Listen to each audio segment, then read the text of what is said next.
Right after you can continue, inshallah.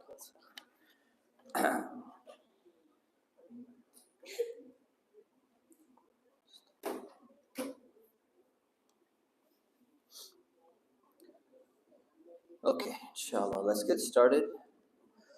We have everyone who wants to attend move forward, inshallah. Bismillah ar-Rahman ar-Rahim. Alhamdulillah. Wassalatu wassalamu ala Rasulillah. Wa ba'd.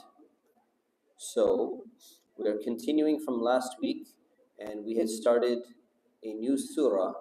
So, just a quick recap. Who knows which surah we're on right now? Anyone? Yes. An-Nisa. And what does Nisa mean? The women. That's right. So Surah An-Nisa, the women. And the surah before this, what number surah is this, by the way? Anybody know? In the Quran? Number 3 is close. Number 4. Number 4. Good. And what was surah number 3, the one we covered before it? What was it? Imran? Very close. Something Imran.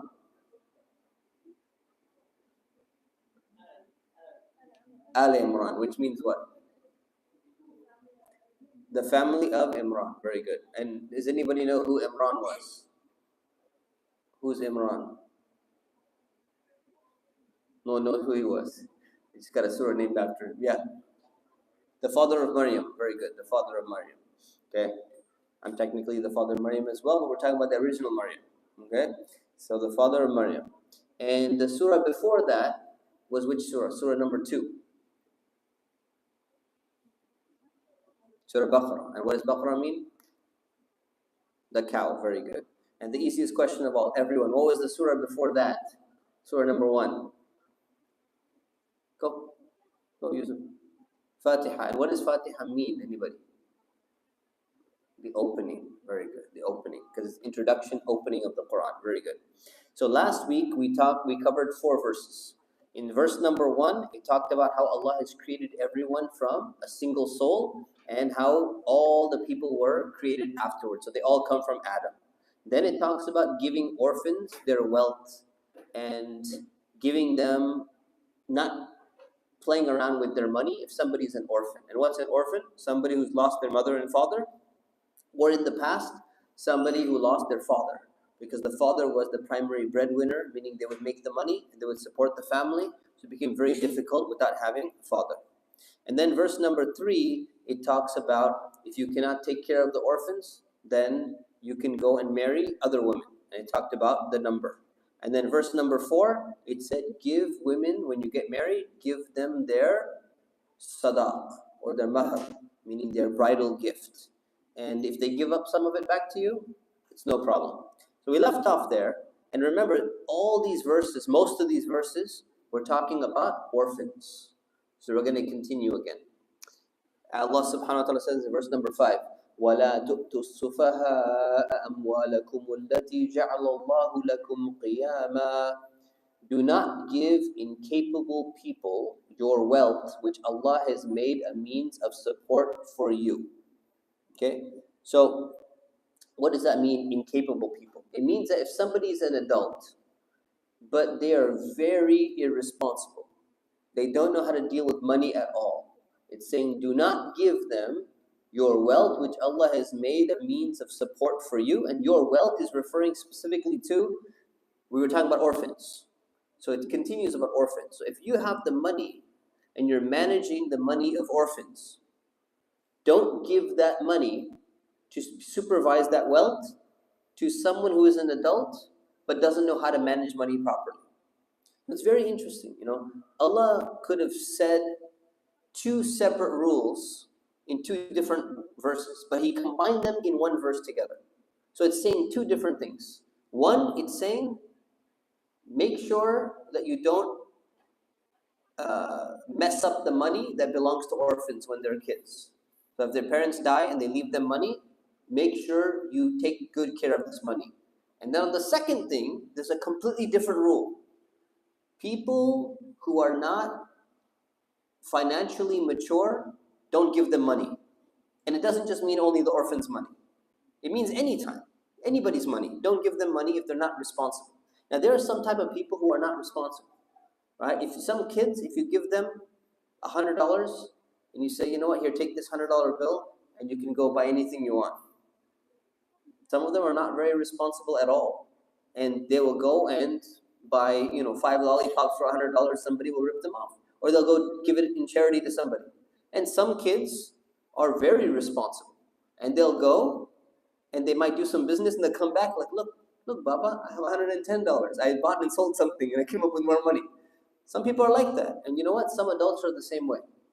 Some adults are very responsible, and there are some adults who are very irresponsible. If you give them money, the money will be gone. If you look at today, if you look at credit card debt and how much people take on debt and they buy things that they can't afford, and they say, I'll just buy this and I'll pay for it later. There's a lot of people like that in the world today, even adults. So what is Allah saying? Is that this idea of someone is sufaha. Safih means someone is foolish. But in this context, it means foolish when it comes to dealing with wealth. Saying, don't give money to those type of people because جَعَلَ اللَّهُ لَكُمْ قِيَامًا. Wealth has been made a means of support for you, meaning in general. So this is a very interesting verse because what it's saying is it's not restricted to the wealth of orphans. It's saying that everybody needs some money to live. And Islam teaches us that you need some money to live. Islam also teaches us don't be so extravagant, always thinking about money. How can I make more money? Everything is about in life is about becoming rich and having a lot of money. Islam says don't think that way. But it also doesn't say, who needs money? Money is not a big deal. I'll put all my trust in Allah and it's not a big deal. No, Islam does not teach that. Islam teaches that you have a responsibility. You have to make sure that you are taking care of your family. You're making sure you're protecting your wealth. You're making sure that it grows properly. So it's saying that Allah has made that a means of support for you and your family and your responsibilities and everything like that. وَرْزُقُوهُمْ فِيهَا. No, this is a mispaste. Is it? Yeah, it's good. Yeah. وَارْزُقُوهُمْ فِيهَا وَاكْسُوهُمْ وَقُولُوا لَهُمْ قَوْلًا مَعْرُوفًا.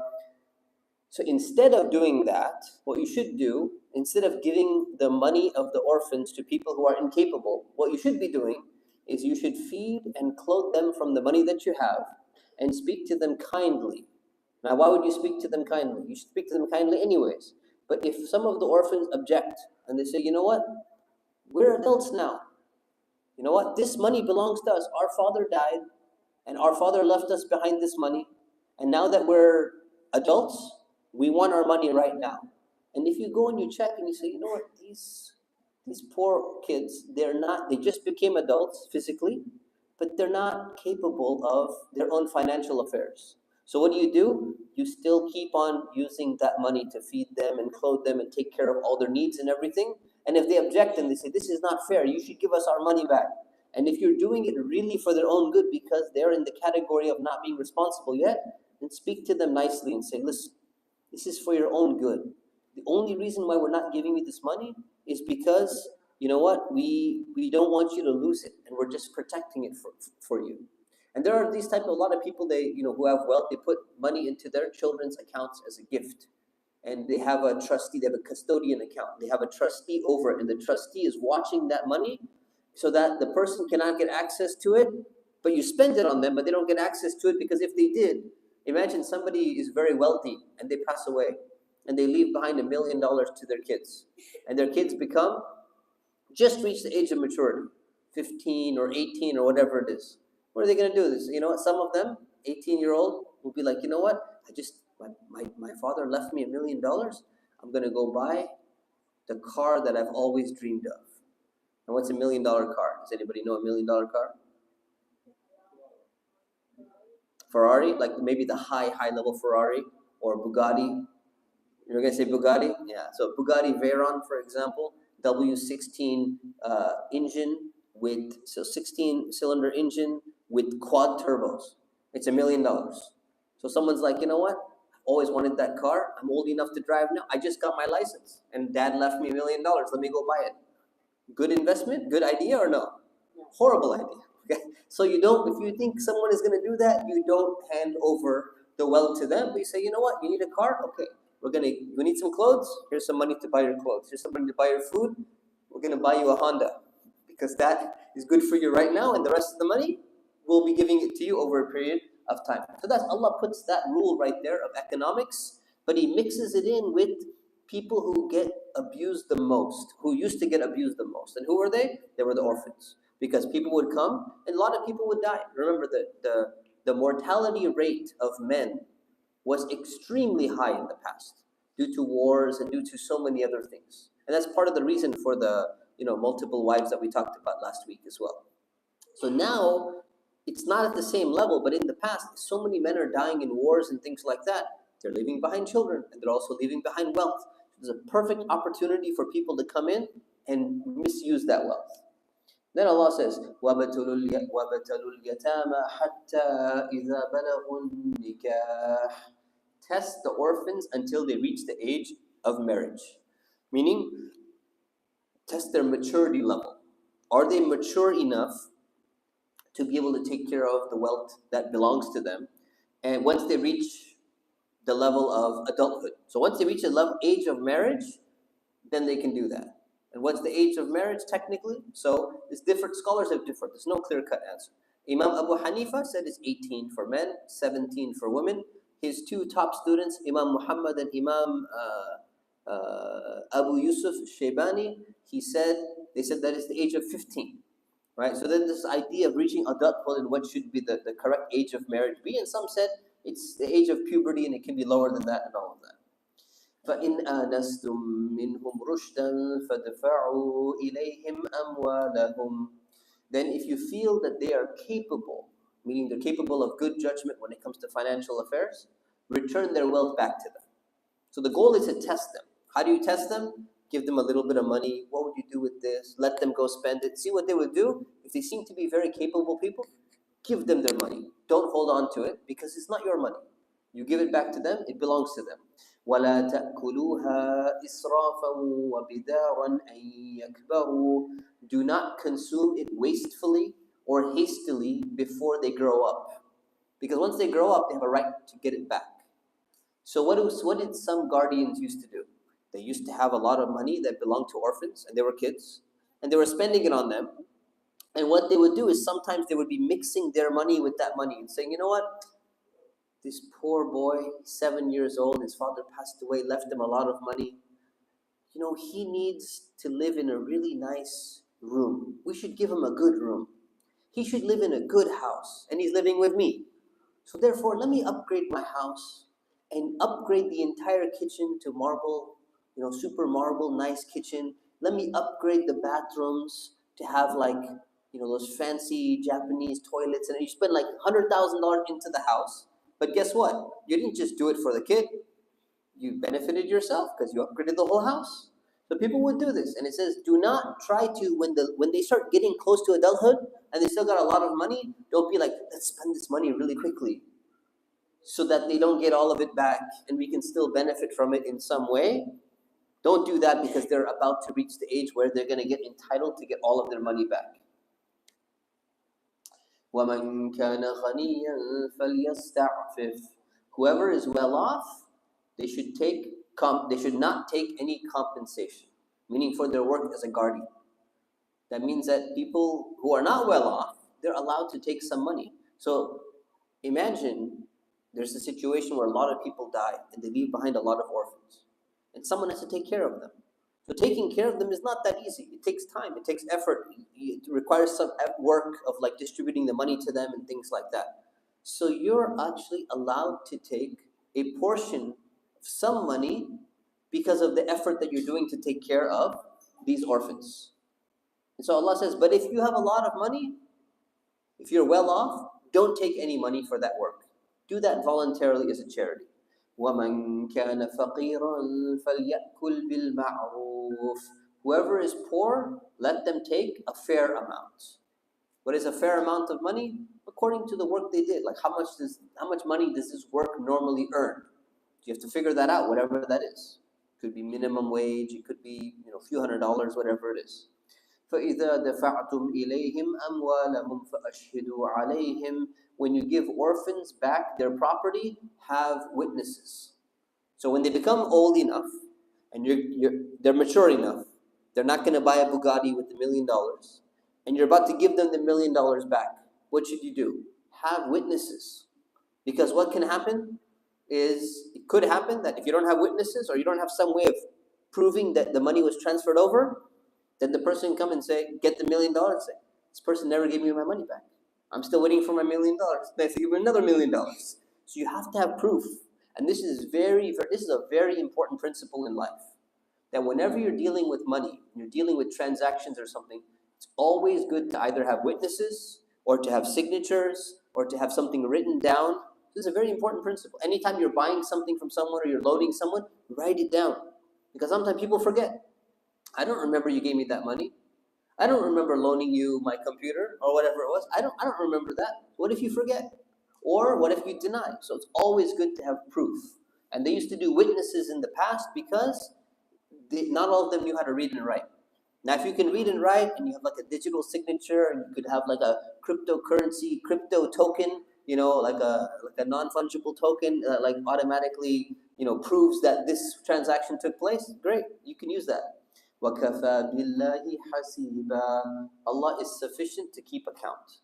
So even though you have witnesses, remember Allah is the one who's watching everybody. He's going to take account of everybody. If someone tries to play any tricks or games or says, I didn't forget or something like that, Allah knows. The next verse. لِلرِّجَالِ نَصِيبٌ مِّمَّا تَرَكَ الْوَالِدَانِ وَالْأَقْرَبُونَ وَلِلنِّسَاءِ نَصِيبٌ مِّمَّا تَرَكَ الْوَالِدَانِ وَالْأَقْرَبُونَ. For males, there is a share in what their parents and their close relatives leave. For females, there is a share in what their parents and close relatives leave. Now this is really interesting because Allah didn't have to say it this way. He could have just said, people have a share of what their parents left and their parents and relatives leave. This is all about inheritance. Inheritance means when you die, the money that was yours, as soon as you die, that money is no longer yours. Because can you take that money with you to the grave? No, it's not going to do anything. All the money you had in your pocket, all the money you had in your car, all the money you had under your bed, all the money you had in your bank accounts and everything, that money does not belong to you anymore. From an Islamic perspective, even if it's in your pocket, it's not your money anymore. The moment you die, it belongs to somebody else now. Who does it belong to? Who does it go to? It goes to your relatives, your parents and your close relatives. So that's what inheritance is. Now we're going to go through the rules of inheritance in detail because it's mentioned in this surah. So how much does everybody get? You do not get to pick. You do not say, you know what? My daughter was very nice to me. I'm going to give her $1,000. My son, he was nice to me sometimes. I'm going to give him $500. And you know what? My brother, he was really mean to me. He gets nothing. My mom, she was nice. She gets this much. My dad, he put too much pressure on me in school. He's not getting this much. You don't get to decide. Allah decides. Allah has set specific shares of how much money each person is going to get. But what He does is He gives an introduction here. Men will get a share from their relatives, and females will get a share from their relatives. You know why this is so important? Because when the Quran was revealed, in most of the world, women, how much inheritance did they get? Zero. They got nothing. And it says males. It didn't just say men, it said males. If you're young, you still get inheritance. In most of the world, children did not inherit. So children did not inherit and women did not inherit.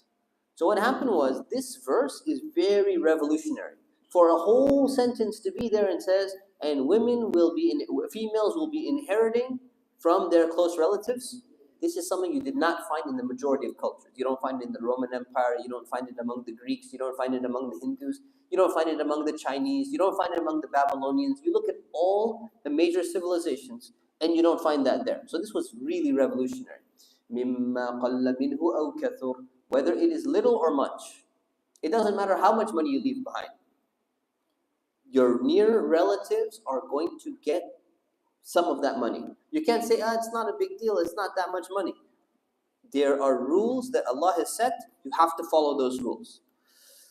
نَصِيبًا مَفْرُوضًا. It is a required share. Meaning, this is a requirement.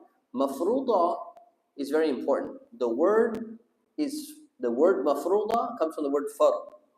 And when you pray, you probably heard that there are sunnah prayers, and then there are fard prayers.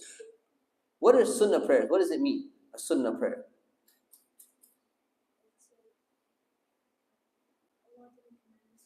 Allah didn't command us to do it, which basically means it's recommended, but it's not required. What's the difference between that and a fard prayer? What is that? Wait, I didn't even hear him. When you put your hand over your mouth, it's much harder. You have to do it. Exactly. So the same word here, nasiba mafruḍa, you have to do it. And I'm going to say this 3 times. You know why I'm going to say it 3 times? Because every time in the Muslim community, somebody comes and tells me, someone always asks, they say, inheritance laws in Islam, do we have to do it? Mafruḍa. Fard, you have to do it. Say, but yeah, can I pick though? Fard, you have to do it. Say, but do I get what if this and what if that, and can I do a little bit of change over here? Fard, you have to do it. You have to follow Islamic inheritance laws. It's not an option. You got to do it. It's like prayer. You got to do it. So, and I hear this all the time from some of the most educated Muslims. They don't understand the idea that inheritance laws are mandatory in Islam. You have to follow them. You can't get around them. وَإِذَا حَضَرَ الْقِسْمَةَ أُولُو الْقُرْبَى وَالْيَتَامَى وَالْمَسَاكِينُ فَارْزُقُوهُم مِّنْهُ.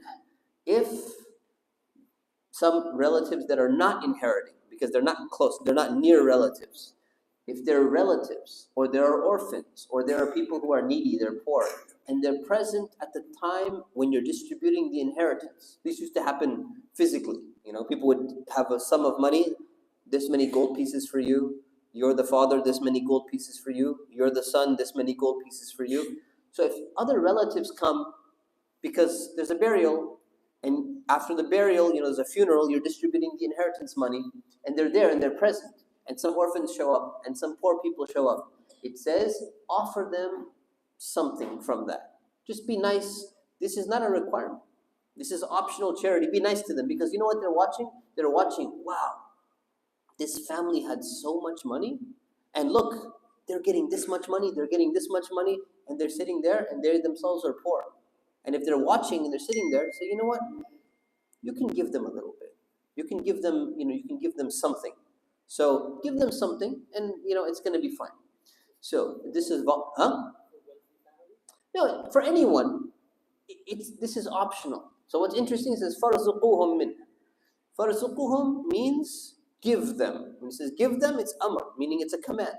But in this case, all scholars have looked at it and said this is a command, which is a recommendation. It's not an actual command. So it says give them something small if you can, and if you want to. It would be nice if you did that. But what are you not allowed to do? So this is who's going to give it to them. It's not the person who's distributing. The people who are receiving. Imagine you're a son or you're a parent, and you just inherited $200,000 from your deceased child or something like that. That's a lot of money, and then you see some poor people there. It's saying give them $100. Give them $500. You just inherited so much money, and they're there watching it. Give them something. It won't hurt you if you're giving them something. So the people who inherit, give them something. Who cannot give something? If there are children. Wait, do children inherit, by the way? Do they? Do children inherit? Yes, they do. Children inherit. Do women inherit? Females inherit too? How about female children? Do they inherit too? They do. They inherit as well. So if children are inheriting, can someone come along and say, you know what? Okay, let the children give some charity to these groups of people as well. Can they do that? Can they? Can the children give in charity to these people? Say yes? Anyone else? No, they cannot. Why? Because children, when they inherit something, they are not given full control over that wealth. And you cannot make decisions on their behalf. And if they say, yeah, I want to give, that poor person over there, I want him to have a Bugatti. Give him $1 million from my thing. This is why they're not allowed to be giving charity like that. If they have a small amount, their parents approve, they can do it. But if it's their money and someone else is taking care of them, no, they should not be. So they cannot be taken advantage of that way. وَقُولُوا لَهُمْ قَوْلًا مَعْرُوفًا, and speak to them kindly. Right? So if there's not enough to give them some gift or something, just say something nice. Sorry, we can't help you out right now. Inshallah, may Allah help you. So you could say something nice rather than, we're not giving you anything. Don't ask us for something. That's not the nice way to say it. وَلْيَخْشَى الَّذِينَ لَوْ تَرَكُوا مِنْ خَلْفِهِمْ ذُرِّيَّةً ضِعَافًا خَافُوا عَلَيْهِمْ. This is one of the most difficult verses to translate. Okay? So this says, let the guardians be as concerned, meaning for the orphans, as they would if they were to die and leave their own helpless children behind. So let me explain what this verse is saying. This verse is talking about orphans and saying, you know what? Understand, an orphan has lost his parents and there's nobody to take care of this child. Now imagine there's not much money left over and someone needs to take care of this child. So I'm not saying, imagine you were that person, that you had children and you died and you didn't have much to leave behind for your children. How would you feel about your own kids, even though you're dead? How would you feel that your own kids are not being taken care of? You'd feel horrible. I wish someone could take care of my kids. You're saying you should be as concerned when you see an orphan as if it was your own kids and you were to pass away and you wish someone could take care of your kids. Make sure to take care of the orphans that way. Okay, that's what this verse is saying. وَلْيَتَّقُوا اللَّهَ وَلْيَقُولُوا قَوْلًا فَلْيَتَّقُوا اللَّهَ وَلْيَقُولُوا قَوْلًا سَدِيدًا. So let them be mindful of Allah, meaning never harm an orphan. Always try to be nice to them and speak honorably. Speak honorably to comfort them, to say nice things to them. Okay? So whenever you can, you have to be extra cautious and extra careful about dealing with them because they're in a situation of difficulty, in a situation of weakness. Next verse, last verse. إِنَّ الَّذِينَ يَأْكُلُونَ أَمْوَالَ الْيَتَامَى ظُلْمًا إِنَّمَا يَأْكُلُونَ فِي بُطُونِهِمْ نَارًا. Those who unjustly consume the wealth of orphans are actually consuming nothing but fire into their bellies. Meaning, if you try and steal the money of an orphan because they're in a weaker position, you know what you're actually eating? You're not eating wealth. You're not consuming wealth. Because when you buy wealth, you buy nice food from it. And the idea of consuming wealth, when you spend it, it's like you're taking it for yourself. It's almost like you're eating it. And saying, you know what? You're actually eating fire into your own stomach. Why are you eating fire? Anyone think why? Yeah. It's not yours. Why specifically fire? Why not ice? The what? Hellfire, exactly. So the next part, وَسَيَصْلَوْنَ سَعِيرًا. They will be burned in a blazing fire. If you do that, you're on your way to hellfire. Because you're doing something so severe. You're stealing people's money, but not only stealing, you're stealing from the people who are in the weakest position.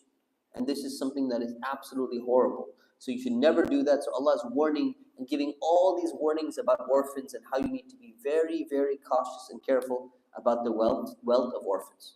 So inshallah, I'll take 2 questions maybe, and then we'll start the bucket or the bucket. Okay, I'm going to be starting a bucket. So you can get your devices ready if you need. I'll take 1 or 2 questions from the audience. Anyone have any questions before we begin? Yes.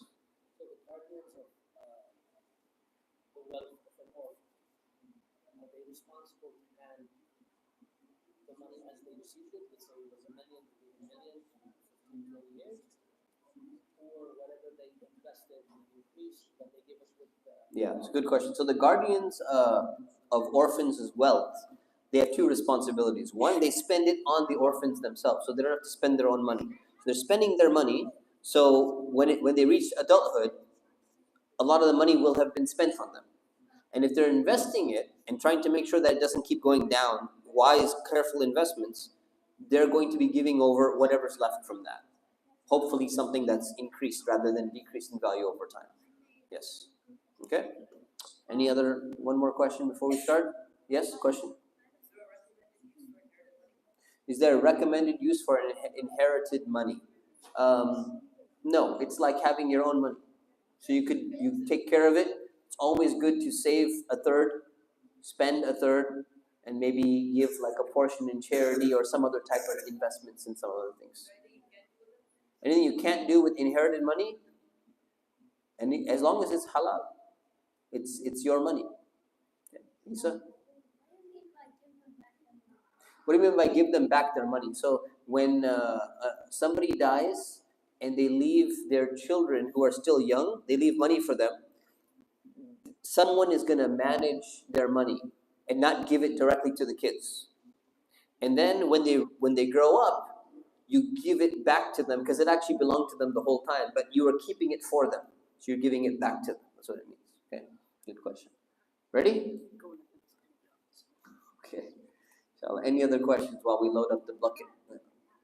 Sometimes the British culture, the Arab and the black culture, they remind those from the ladies the inheritance by doing a wasi, and doing no wasi everywhere. Yeah, so you're saying in some cultures, Indo-Pak culture, and you said Arab cultures as well, they deny women the inheritance by doing what's called wasiya, a bequest, and they bequest some of the wealth to it. We're going to cover that in detail, but basically there should be no trick to get around and deny anybody wealth. So I mean, this unfortunately, I didn't know this happens in Arab culture. This happens in Arab culture too. It does happen in Indian culture. I know that for a fact. And the only reason why I knew this is interesting story. I read the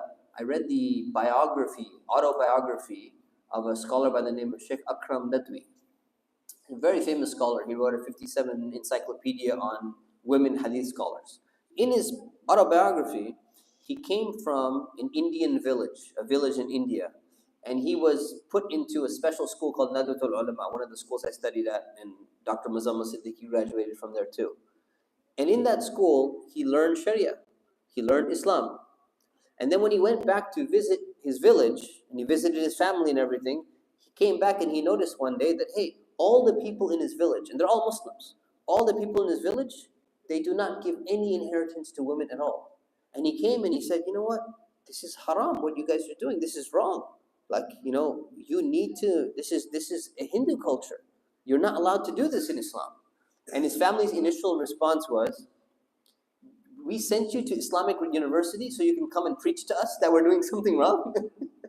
We didn't send you over there to get a degree so you could be all fancy degree, come back and tell us this.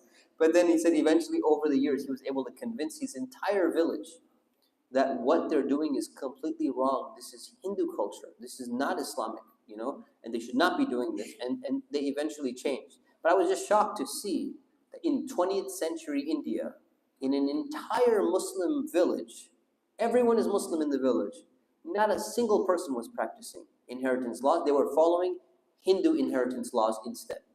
It's pretty shocking.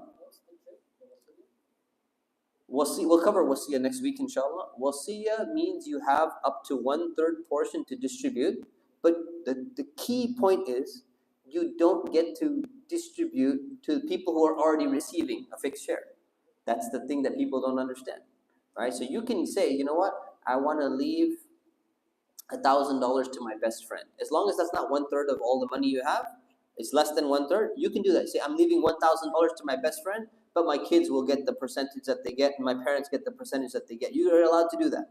But you cannot say, okay, my son is going to get this percentage according to Sharia, according to Islamic law, and I'm going to add $1,000 to him. You cannot add on to people who are already inheriting. Okay? Ready? Start. What email? No idea.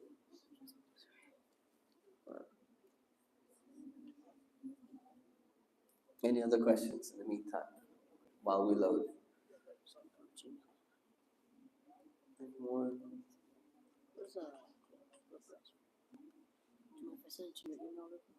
No, send